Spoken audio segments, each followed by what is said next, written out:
महाभारत काल की बात है। एक बार कृष्ण और बलराम किसी जंगल से गुजर रहे थे। चलते चलते काफी समय बीत गया और अब सूरज भी लगभग डूबने वाला था। अंधेरे में आगे बढ़ना संभव नहीं था। इसलिए कृष्ण बोले, बलराम, हम ऐसा करते हैं कि अब सुबह होने तक यहीं ठहर जाते हैं। सुबह होते ही हम अपने मंजिल की ओर बढ़ चलेंगे। बलराम बोले, पर इस घने जंगल में हमें खतरा हो सकता है। यहाँ सोना उचित नहीं होगा। हमें जाग कर ही रात बितानी होगी। अच्छा, हम ऐसा करते हैं कि पहले मैं सोता हूँ और तब तक तुम पहरा देते रहो, और फिर जैसे ही तुम्हें नींद आए तुम मुझे जगा देना, तब मैं पहरा दूंगा और तुम सो जाना। कृष्ण ने सुझाव दिया। बलराम तैयार हो गए। कुछ ही पलों में कृष्ण गहरी नींद में चले गए और तभी बलराम को एक भयानक आकृति उनकी ओर आती दिखी। वो कोई राक्षस था। राक्षस उन्हें देखते ही जोर से चीखा और बलराम बुरी तरह डर गए। इस घटना का एक विचित्र असर हुआ। भय के कारण बलराम का आकार कुछ छोटा हो गया और राक्षस और विशाल हो गया। उसके बाद राक्षस एक बार और चीखा और पुनः बलराम डरकर कांप उठे। अब बलराम और भी सिकुड़ गए और राक्षस पहले से भी बड़ा हो गया। राक्षस धीरे धीरे बलराम की ओर बढ़ने लगा। बलराम पहले से ही भयभीत थे और उस विशालकाय राक्षस को अपनी ओर आता देख जोर से चीख पड़े, कृष्णा, और चीखते ही वही मूर्छित होकर गिर पड़े।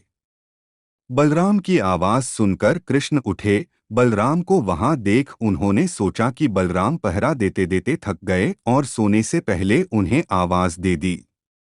अब कृष्ण पहरा देने लगे।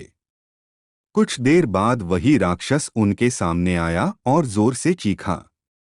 कृष्ण जरा भी घबराए नहीं और बोले, बताओ, तुम इस तरह चीख क्यों रहे हो? क्या चाहिए तुम्हें? इस बार भी कुछ कृष्ण के साहस के कारण उनका आकार कुछ बढ़ गया और राक्षस का आकार कुछ घट गया। राक्षस को पहली बार कोई ऐसा मिला था जो उससे डर नहीं रहा था। घबराहट में वह पुनः कृष्ण पर जोर से चीखा। इस बार भी कृष्ण नहीं डरे और उनका आकार और भी बड़ा हो गया, जबकि राक्षस पहले से भी छोटा हो गया।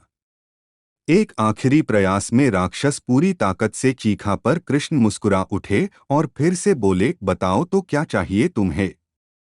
फिर क्या था, राक्षस सिकुड़कर बिल्कुल छोटा हो गया और कृष्ण ने उसे हथेली में लेकर अपनी धोती में बांध लिया और फिर कमर में खोस कर रख लिया। कुछ ही देर में सुबह हो गई। कृष्ण ने बलराम को उठाया और आगे बढ़ने के लिए कहा। वे धीरे धीरे आगे बढ़ने लगे। तभी बलराम उत्तेजित होते हुए बोले, पता है कल रात में क्या हुआ था? एक भयानक राक्षस हमें मारने आया था। रुको रुको, बलराम को बीच में ही टोकते हुए कृष्ण ने अपनी धोती में बंधा राक्षस निकाला और बलराम को दिखाते हुए बोले, कहीं तुम इसकी बात तो नहीं कर रहे हो? हाँ, ये वही है। पर कल जब मैंने इसे देखा था तो ये बहुत बड़ा था। ये इतना छोटा कैसे हो गया? बलराम आश्चर्यचकित होते हुए बोले।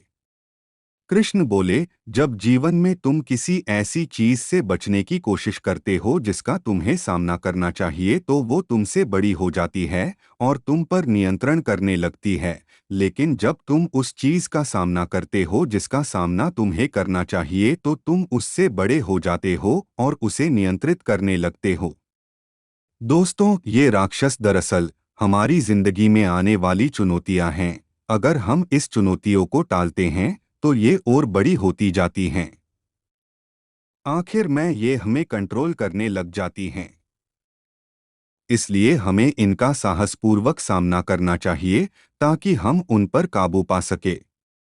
इस प्रकार चुनौतियों का डट के सामना करने से वो छोटी सी हो जाएगी जिससे हम आसानी से उन पर नियंत्रण कर सकते हैं और सफल हो सकते हैं। दोस्तों, कैसी लगी ये कहानी हमें कमेंट करके ज़रूर बताएं और हमारे चैनल को लाइक व सब्सक्राइब करें। जय श्री कृष्णा।